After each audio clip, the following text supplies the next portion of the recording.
parole aux associations.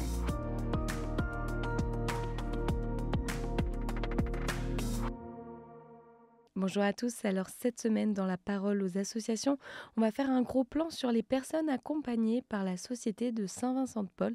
Et pour en parler, je suis avec Valérie-Anne Maître, la rédactrice en chef du magazine Ozanam. Bonjour Valérie-Anne. Bonjour Agnès, oui, cette semaine, je voudrais mettre en avant ces personnes accueillies par les équipes de la Société de Saint-Vincent-de-Paul. Alors d'abord une précision, dans l'association, on ne dit pas bénéficiaire. Pour les personnes qui fréquentent le Café Sourire ou qui reçoivent un colis alimentaire, c'est un détail, mais il est important, les personnes sont accompagnées ou accueillies. L'autre jour à Lyon, Paul, qui s'occupe de la distribution alimentaire, me faisait remarquer que ces personnes, eh bien, elles ne sont pas un simple numéro à qui on remet un colis. Non. Paul, il prend le temps de les recevoir, même si ça fait des mois qu'elles viennent dans le local.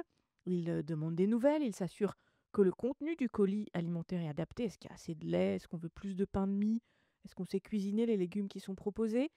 Et puis en discutant, Paul, il détecte si la personne a besoin d'une aide supplémentaire. Il va alors l'orienter vers l'atelier administratif ou le vestiaire. Alors attendez, là vous nous parlez des bénévoles.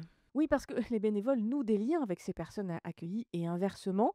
À Paris, dans le 5e, les personnes sans abri fréquentent un petit déjeuner le samedi matin avec une équipe de bénévoles très dynamique. Et s'il y a du monde, c'est pas seulement parce qu'on propose des œufs et des tartines, mais plutôt parce qu'il y a une très bonne ambiance dans cette équipe. Les personnes accueillies connaissent bien les bénévoles, elles partagent un bout de leur histoire. Un samedi matin, j'ai rencontré Dominique, longtemps sans abri. Il venait de trouver un logement et cette bonne nouvelle, il était heureux de venir la partager spécialement avec les bénévoles. Et peut-être que dans quelques semaines ou dans quelques mois, Dominique reviendra pour donner un coup de main à sa propre équipe. Et alors justement, est-ce que c'est fréquent que les personnes accompagnées deviennent des bénévoles? La réponse est oui Agnès, même si j'ai pas de chiffres précis à vous donner. Au fil des reportages, je rencontre des personnes discrètes qui me confient qu'au début, eh bien, elles étaient là parce qu'elles avaient besoin d'aide. À Nancy, par exemple, il y a Estelle, c'est une jeune mère de famille dans la galère. Elle est aujourd'hui bénévole et c'est justement ce parcours qui lui permet de mieux comprendre ce qui pousse la porte du Café Sourire. Elle connaît cette difficulté à parler, la peur, la timidité. Estelle, elle est là pour ces personnes et c'est très précieux dans le fonctionnement du Café Sourire. Ce mois-ci, dans le magazine Ozanam, on propose aux lecteurs de rencontrer un autre bénévole au parcours incroyable. Il s'appelle Johan, il vient de Haute-Loire. Pendant plusieurs années, il a une vie très difficile et s'est même retrouvé à la rue. Un jour, il a rencontré Jean-François de la Société de Saint-Vincent-de-Paul.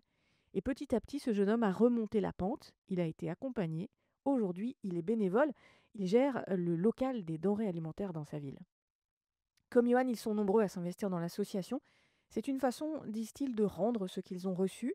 C'est un moyen de voir le chemin qu'ils ont parcouru. Et puis très souvent, ils disent aussi qu'ils ont trouvé là une famille.